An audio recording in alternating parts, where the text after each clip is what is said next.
Story 1, this is Fireteam Delta. Dad's coming home. Welcome to the Military Veteran Dad Podcast, where it is our mission to bring every dad home. I am your host, Ben Killoy. I'm a United States Marine veteran, husband, and a father. We will bring authentic conversations to inspire action in your life so we can close the gap between the dad you are today and the dad you want to be tomorrow.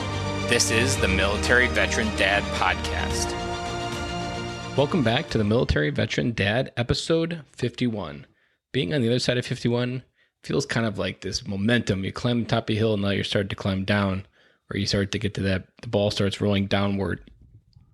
Today, we're going to talk about something that probably over the last 2 years I've been experimenting with, and it's not marijuana, but it's bedtime routines. I've learned throughout the podcast that asking different dads, asking Liska van Lingeveld in our first bonus episode in the beginning of the year, that one-on-one time with a child is super important because kids need that physical connection to their parent. They need that attention to know that you're present in that moment.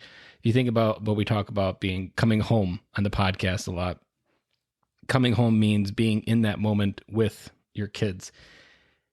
And also to create a safe place for trust to grow. So probably maybe, I don't know, maybe like a year after having 3 kids, our nighttime routine mainly looked like we would all sit together and we would all read a book together. And it was all 3 of us, 3 kids, and each one would have a book and we'd all read it, and I would read each one and then we would go through it. But as the years went on, it just kind of became organized chaos. It was always about one more book, or who's holding who's sitting in my lap. And the effect was just gone after a while. Now what I've moved into is moving into one-on-one. So each child, I start at the youngest because she doesn't understand necessarily patience. So she gets to go first. And we do our bedtime talk. We do our reading. And there's something magical that happens almost every time. They just instinctively get super close. They get under your arm. They just want to be next to you, kind of like a cuddle. But you're in bed, you're reading the book, and it's just a very special moment that happens nightly. And I repeat this with my son and then my oldest. But that bedtime routine expands into so many different areas because when my youngest is 3, we talk about jokes. We talk about kids on the playground or at daycare. We talk about who she made friends with, what happens, who she doesn't play with, and whatsoever. It's just nonsense talk. But it creates a very safe space for me and her to have a conversation about nothing. But that space still exists, and it's very trustworthy in this case. There's a lot of trust in that area. And I've heard it said that these little moments of trust in the beginning, as the child grows older, allows them to bring bigger and heavier stuff to you. So my youngest has first world problems of daycare. My son has really just kindergarten problems, but my 7-year-old, she's got, let's call it 2nd grade problems. And those problems are real to her as our adult problems are. And it's extremely important to create a space for those conversations to happen because a lot of emotions get bottled up, especially for girls and especially at that age where there's things in the playground that are happening that are real world life-changing things to them. And we need to be there to bring them back. And so we start with the book, but a lot of this just turns into conversations. Maybe there's something I want to talk about. Maybe there's something I noticed about maybe my son or something that I heard or my daughter or maybe her behavior, or we could talk through it. These are different things that I've incorporated into our bedtime routine to help not necessarily to control the emotions of the child, but control their ability to understand it. And I've been thinking about this idea of controlling our emotions. And a lot of people say, you need, especially in the military, you've got to control your emotions. And I don't think it's wrong. I used to think it was wrong. And just even this past weekend, I had kind of a thought on this, that control isn't necessarily in case of suppressing.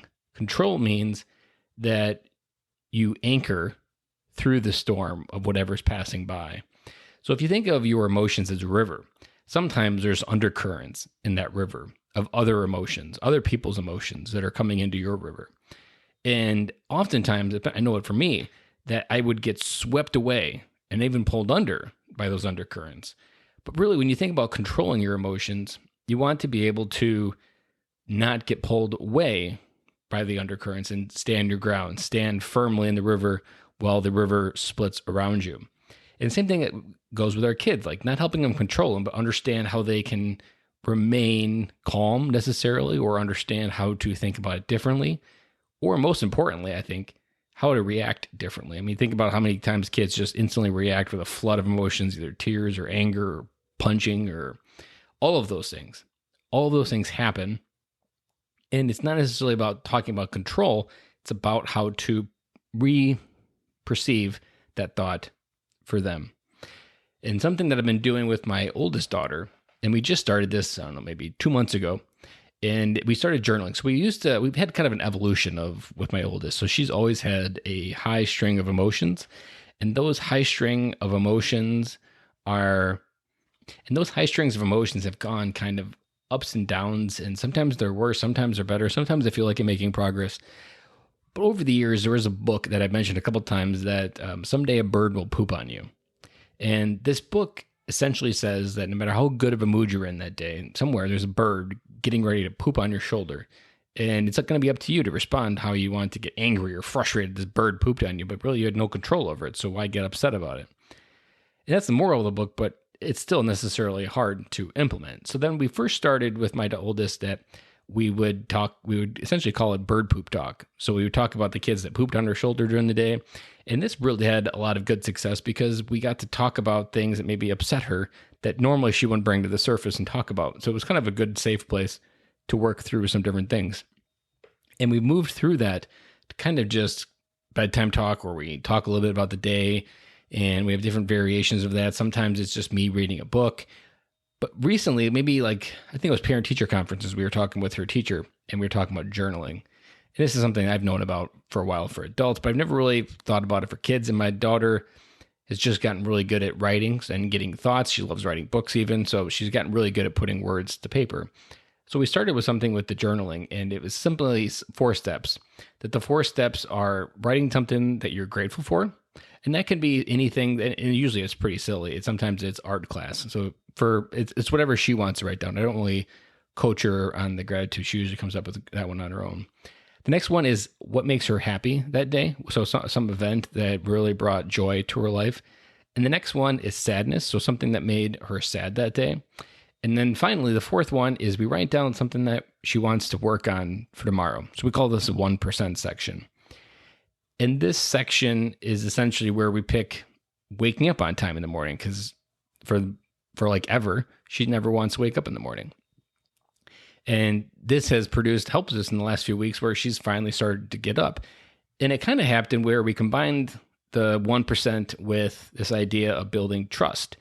And it really kind of hit me when I was recording an episode that is not out yet, but it will be soon, that a lot of kids, we spend a lot of their early years doing everything for them. Then we spend the next, so we spend the first 2 years you spend doing everything for a child, and you spend the next 16 years figuring out how to get them to do it on your own. And a lot of that comes from just, we don't create a space for trust to grow. And what I mean by the trust that you have in your kids to do something without them being there, that they know that they need to wake up. So you start trusting them that they can do that. And then when you start trusting them that they can do X, then you start giving them more responsibility.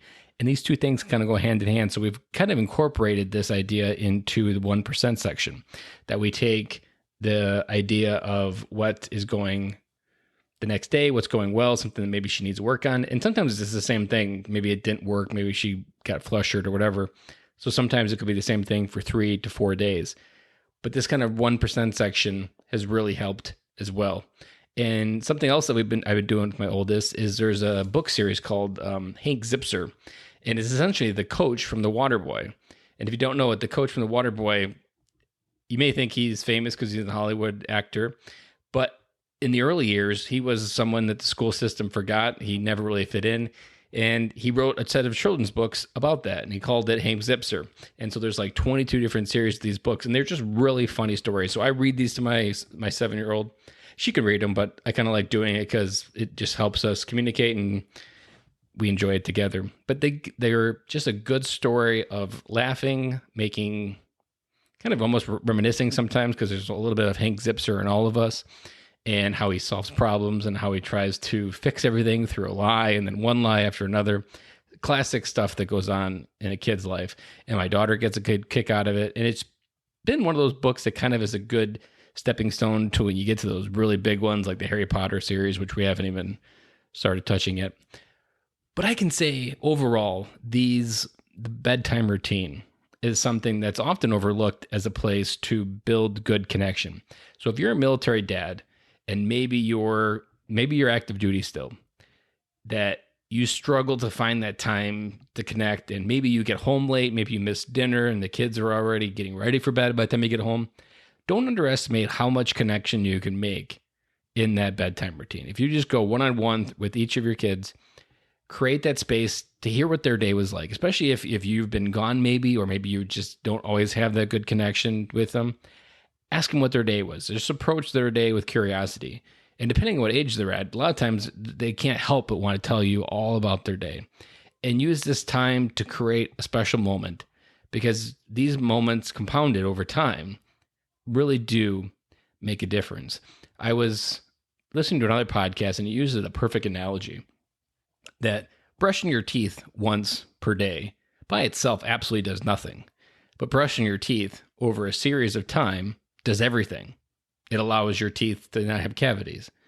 Similar to this stuff like reading a book. Like reading a book for one day absolutely does nothing. But reading a book one day over time does everything.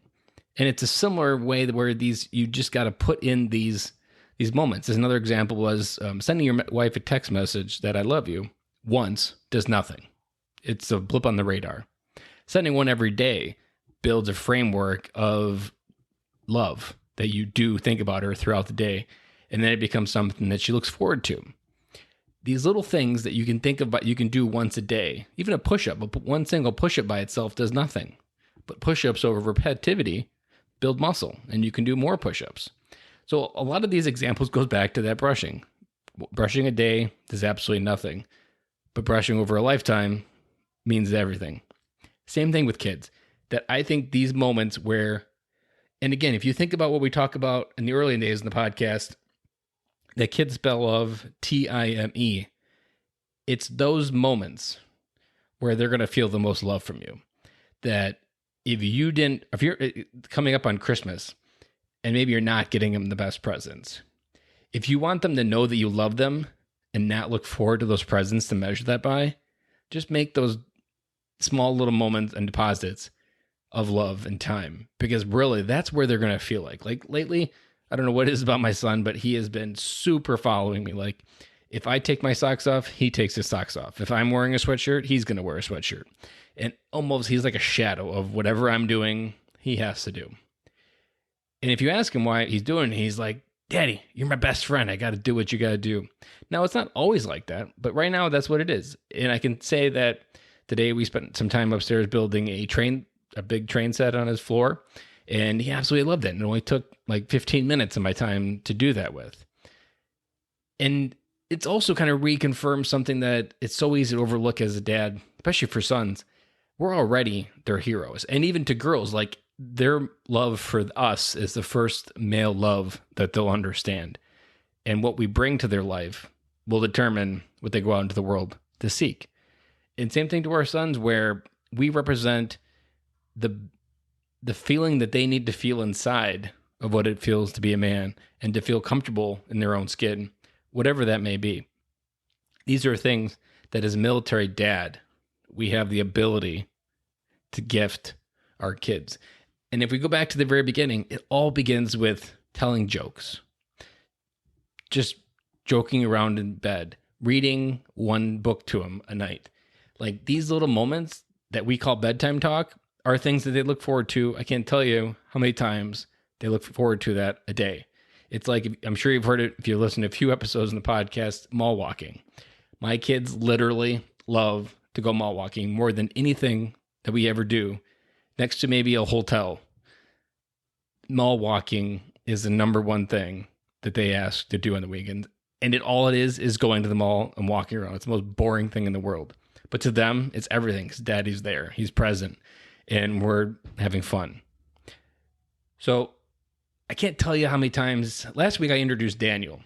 And Daniel is a dad out there that doesn't know how to come home.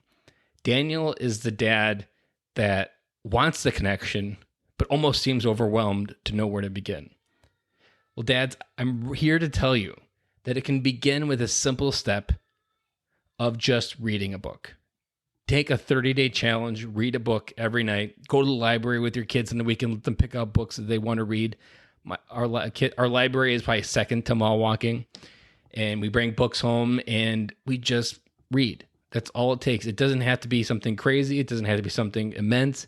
Just take the challenge, try to read to your kids for 30 days and see what kind of impact that has. If you have already been reading to your kids, I would love the feedback. What has this done for you? I'd love to see how reading to your kids is compared to where it has for my kids and seeing when that happens for other dads out there. And just think about 30 days from now, that connection that you could have. Maybe if you're completely disconnected from your family and you maybe don't have that connection that we've been talking about in the podcast, it just takes a simple step of reading. That I can't tell you how many times kids just love hearing a book. They love expressing their imagination.